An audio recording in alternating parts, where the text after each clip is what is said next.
video we'll have a look at higher order derivatives.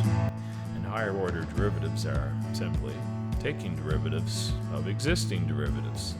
And we'll illustrate that with a very basic example. If we start with a basic quadratic function, we of course know we can differentiate that to get y prime equals 2 of x. Well, since that y prime is in itself a function, it's now a linear function, we can differentiate it. So we stick an extra prime with that, to let the viewer know that you've differentiated the first derivative to now have a higher order derivative, which of course we can call the second derivative. It's the derivative of 2x, or 2. Now we're not going to worry too much about the conceptual meaning of this in this video. We're going to try to get used to the notation and sort that out first. But just in case you're curious, just a quick recap of what a function actually does for you. And of course, a function can provide you with y values when you input x values. You should be pretty comfortable with what the derivative, I should say the first derivative, can do for you. And if you plug in x values, that can tell you the instantaneous rate of change of the function, or the slope of the function at any specific x value. Well, the second derivative is going to provide you with an instantaneous rate of change, but not to the original function, but to the first derivative. So one way of thinking of that is it's going to give you some information about how the tangent slope is changing at a specific x value. So we can say it provides the instantaneous rate of change of the tangent slope. And like I said, we'll explore that much deeper in future videos as well. So let's focus on the notation primarily in this video. So we've been using Lagrange notation, so that's the prime notation. So of course, if we have y equals x squared, we can attach a prime, and that prime is actually our differential operator. In this case, once you attach a prime to your y, that is a code for you are differentiating with respect to x, unless told otherwise in this case. So that of course gets simplified down to just get rid of the brackets and just say y prime is 2 of x. And if we apply that differential operator to y prime, just to explain why we have a double prime and where it comes from, differentiating the first derivative is of course applying that differential operator to the first derivative. So 2x gets differentiated to become 2, and of course we drop the brackets and we have our y double prime is equal to 2 notation. So there's our original quadratic function, its first derivative and its second derivative.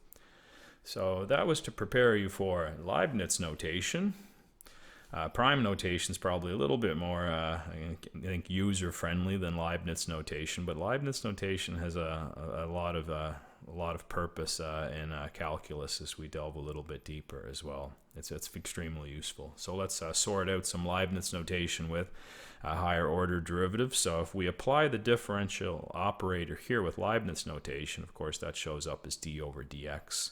And if we apply that to y, we simplify that. Of course, we differentiate x squared to get 2x, but again, we drop the brackets, and we should be able to read dy over dx as saying we are figuring out the rate of change, instantaneous rate of change of y with respect to x for this function to get 2x, or we are simply differentiating with respect to x.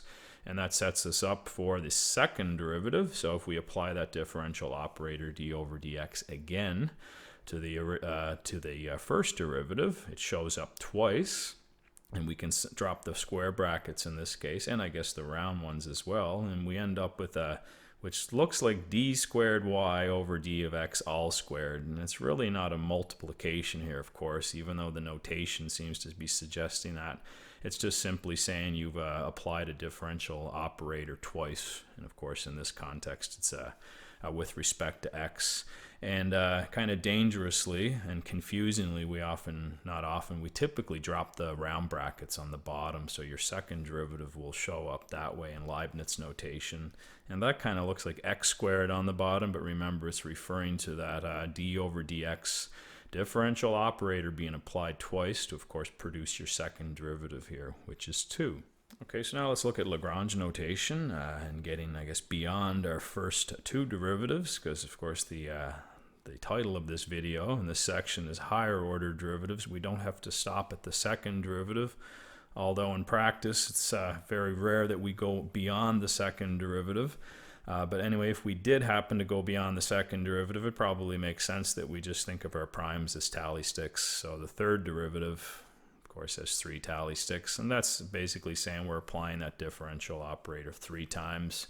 And if we go up to 4 times, I think it's right around here where the tally stick approach with the prime symbol gets a little bit cumbersome. So quite often you will see a 4 in brackets. So you don't read that as y to the power of 4 in the context of a differentiation. Of course, you should be reading that as the 4th derivative of some, I guess in this case, unknown function y. And similarly with Leibniz notation, of course, I think hopefully you're comfortable reading the first derivative. You've done that many times.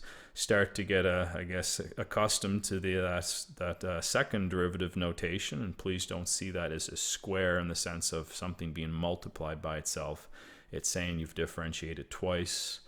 And if you understand that, you will see this as a d over dx being applied to y 3 times for your third derivative and the 4th derivative, and there's no need to simplify that, even though it's a little more cumbersome than the Lagrange notation. Simply just means the 4th derivative there in red. Okay, so let's look at an example. We're going to determine the second derivative for the given function, and with the fraction of a third there, you might not like the look of that initially, but it's just a polynomial function, and polynomials are the easiest functions to deal with in calculus. I mean, maybe except for e to the x, but differentiating a polynomial function is not much of a task, because we can rely on our power rule. And of course, take the derivative of a sum or a difference will become the sum or the difference of derivatives. So f prime of x, and this is Lagrange notation, of course, just being applied to a function notation instead of just y equals. So if we differentiate this, the 3 comes down, cancels the coefficient of a third, and we subtract 1 from 3, we get x squared, and then we get differentiate x squared, and we differentiate 3x, and we do differentiate 5, but it becomes 0. And our first derivative drops a degree. It's now a quadratic. So with a polynomial, your higher order derivatives tend to get easier and easier and easier. So now we just have to differentiate this quadratic, and we'll get a linear 2x minus 2. In our last example in this video, we'll differentiate a transcendental function, ln of x squared. And if you're wondering what that looks like, ln of x squared looks like that. The only domain restriction we have is x can't be 0, because now we can input negatives into ln of x squared, because if we square that negative input, it becomes positive, so it's doable. So determine the second derivative for the given function. F prime of x equals ln of x squared. So here's one way of doing this, which is actually more difficult, is we can apply the chain rule to this function to find our first derivative. And that kind of blows up. And again, I'll show you another way of doing this, which is a little more elegant. But if we take the reciprocal of x squared, we differentiate ln of x squared, and then we have to multiply by the derivative of the trapped x squared via the chain rule, and that will produce a 2x, and then we have 2x over x squared, which simplifies to 2 over x. And then thinking ahead, we're going to switch that to a power function, so we can differentiate it a little bit easier again to get our second derivative. So instead of using the quotient rule to differentiate 2 over x, we'll simply differentiate 2 times x to the power of minus 1. Then here's our second derivative. We'll bypass the coefficient of 2 and simply differentiate x to the power of negative 1, which is negative x to the power of negative 2. Multiply that by our coefficient of 2, and then we'll have our derivative is minus 2 times x to the power of negative 2. And as you can see on the screen here, of course, we'll go back to writing this as a rational function instead of using negative exponents. But of course, it doesn't really matter.